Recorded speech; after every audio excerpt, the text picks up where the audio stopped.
on your application, and punishment is to be assessed at a cap of 7 years.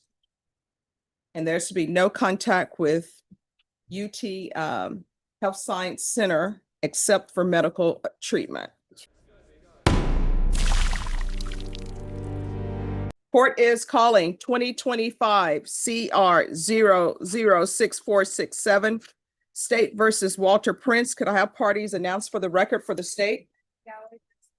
For the defense? Joseph Appelt. And you're Mr. Prince? No. All right, Mr. Prince, you entered a plea bargain agreement with the state to count 1 of the enhancement was found to be true. My understanding is that the plea bargain agreement, the state is to remain silent on your application, and punishment is to be assessed at a cap of 7 years. And there's to be no contact with UT Health Science Center except for medical treatment. All right, Mr. Prince. It appears you have a problem with stealing. So why, can you raise your right hand for me, please? Do you solemnly swear or affirm the testimony you give will be the truth and nothing but the truth, so help you God? Yes, sir. All right, you can lower your hand, state your name for the record. All right, why do you steal? Why are you stealing?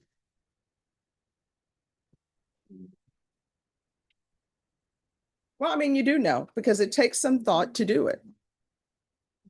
And let me just tell you, the only reason why the state is silent, the only reason why you're going to receive probation for this from this court is because of your medical issues. And I know that the jail and the prison system, they're not 100% equipped to provide you treatment you need for your leukemia.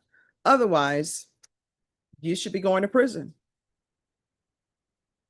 And obviously, maybe there's something mentally going on with you. Usually I know when people are going through treatment, sometimes they need therapists for mental health, because sometimes treatment is a roller coaster. You're doing great, you're not doing great. So I understand that. And your attorney has brought to the state's attention and to the court's attention the fact that it is true that that's your diagnosis, that you have been receiving treatment.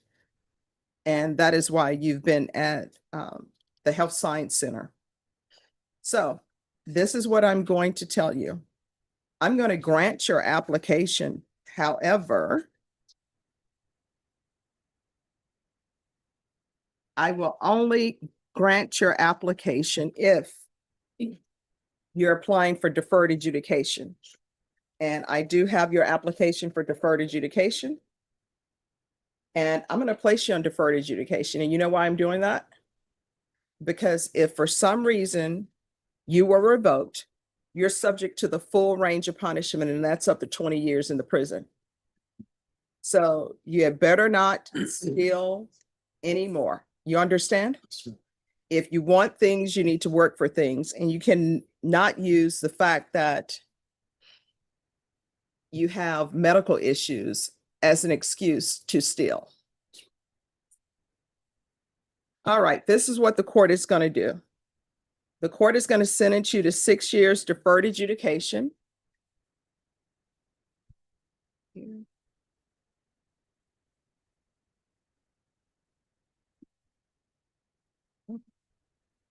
mouse is slow.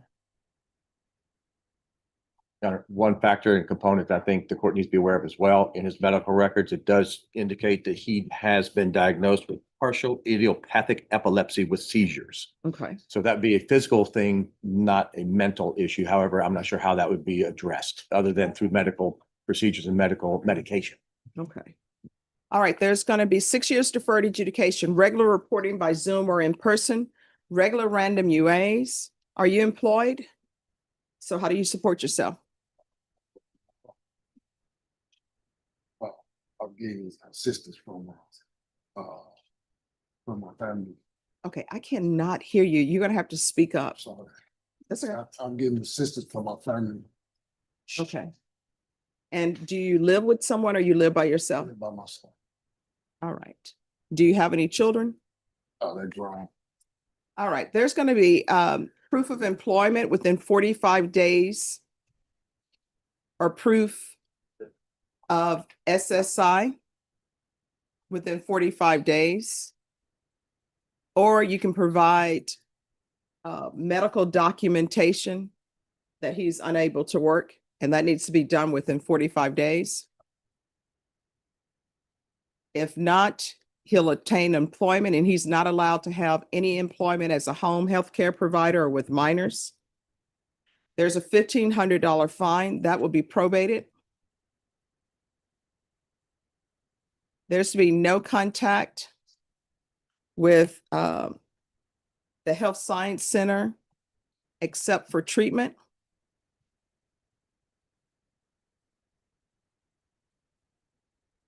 Restitution, if any, to Melinda Stelp, STELPFLUG.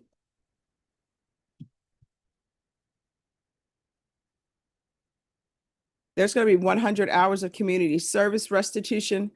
I'm going to require the anti-theft course.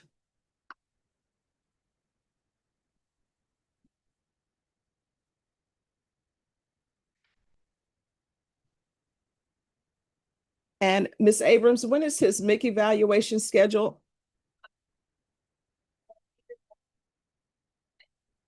All right. And he's to attend the MIC evaluation. If you miss that evaluation, a motion to revoke is going to be filed. You understand? All right. Field visits 1 time per month for 8 months. Probation. Is there anything else? No, sir. Do y'all need him to do a medical release? Judge. Your officer will go over that with them, Judge. All right, so you'll need to provide any type of medical information. If your doctor says you aren't able to work, you'll need to provide that to probation, and you need to do that within 45 days. Do you understand? Yes. All right, is there anything else you need from the court? Did you review the document entitled Trial Court Certification of Defendant's Rights to Appeal with your attorney? Did you understand it and sign it? Yes. Because this is a plea bargaining agreement, because I followed your plea bargaining agreement, and because you waived your right to appeal, you do not have the court's permission to appeal. Do you understand? Yes.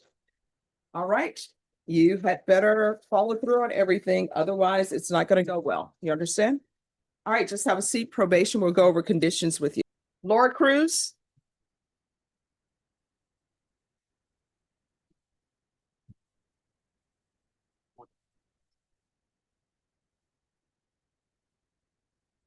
Hello.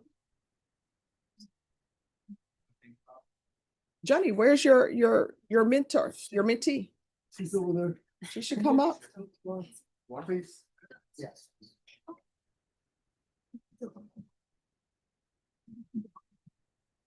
You have really done great with your mentor. He's always great. Thank you, Your Honor. So She's- on, She's the third one I've had, and I've got one coming in January, another one, and she'll be with me in January also. so awesome. So, You will learn so much from top to bottom about this system on the criminal side and on the civil side. He's like really a great mentor to have. Yeah, it's definitely a information overload, but it's interesting. So. Oh, yeah. she I- learned everything in one day because that's all I know. But I've sent some of my students to him, and they always enjoy it. And they keep coming back to him. He now becomes a second parent too. That's true. All right, so today is the plea deadline date. So, Your Honor, there's the district attorney's office is going to interview the complaining witness. I feel like they have some issues with the case, mhm. and they're going to interview her, I believe, this month in December. And I want to know if something new is going to come out of that interview that maybe will help us in one way or another, you know, compare notes and statements, et cetera. So I'd like to have another extension on that so that I can see what's going to happen with that. I don't want to, not be fully prepared. All right. All right, Ms. Ferguson, Yes, ma'am. on this case, I'm gonna need a jury trial date and a plea deadline date. So you'll be either in jury trial or you all will have reached an agreement. How long do y'all expect this trial to last? Your Honor, from the state, maybe 2 days for a case of chief. That's what I think also, 2 days. All right, Ms. Ferguson, 2 days. Do not, March 10th. you read my mind. I was gonna say, don't go past March. So your jury trial date and plea deadline date is gonna be March 10th? That's my anniversary, 53rd years, Oh, 53 years. well, Congratulations. And I'd rather be here than there. Norman, you can't break up his marriage. No, I've had a happy marriage. Yeah. Thank you, Your Honor. So we were gonna give you another date. Yes, ma'am, March the 10th, and Oh, you're fine with March the 10th? that's fine. Oh, okay. Fine. All right. His wife will know that Yeah. we offered. All right, we'll see y'all March If it 10th. doesn't go into the evening, I'll be okay. Okay. Once y'all sign the reset form, you'll be excused. Thank you. Thank you, Judge. Walter Prince is a ghost in a dying body. Diagnosed with leukemia and partial idiopathic epilepsy with seizures, he appears before the judge not as a hardened criminal, but as a broken man who steals for reasons even he cannot explain. His defense attorney submits 55 pages of medical records, yet the court's suspicion lingers. Is this illness or is this manipulation? The judge's words cut like a scalpel. She admits the only reason Walter avoids prison is because the system cannot treat his cancer. But then she traps him in a web of deferred adjudication, 6 years of probation, random drug tests, an anti-theft course, and a mental health evaluation he must not miss. One failure, one missed appointment, and he faces 20 years in a cell where his leukemia will finish what the state started. Walter nods, he accepts, but the room feels his silent terror. Then the transcript shifts. A new name rises, Laura Cruz. Her mentor praises her. The judge jokes about anniversaries. But beneath the laughter, a cold current pulls. The prosecutor needs more time to interview a complaining witness. Something is wrong with the case, something hidden in a statement, a note, a lie waiting to crack open. The plea deadline is pushed to March 10th. 53 years of marriage, the judge jokes, but no one is laughing about Laura's fate. 2 defendants, 2 secrets. One walks out with a suspended sentence and a ticking clock. The other hasn't even begun to fight. But in this courtroom, mercy is just another form of chains, and the most dangerous verdict is the one you never see coming.